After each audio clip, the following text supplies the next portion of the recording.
Kuha yan mula sa likod ng sasakyang sinusundan ng motorsiklo sa Barangay Taysan sa Legazpi, Albay. Bigla na lang sumemplang ang rider. Sumabit na pala sa naputol na kable na hindi raw niya nakita. Batay sa investigasyon, isang truck ang nakahila sa mga kable. Sunod na sumabit sa kable ang isang bus bago ng gulat sa rider ng motorsiklo. Nagtamo siya ng sugat.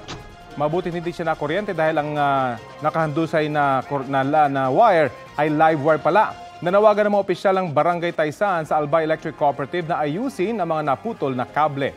Hindi pa nagpapaunlak ng panayam sa Regional TV Balitang Bicolandia ang ALECO. Kapuso, alamin ang maiinit na balita. Bisitahin at mag-subscribe sa GMA Integrated News sa YouTube.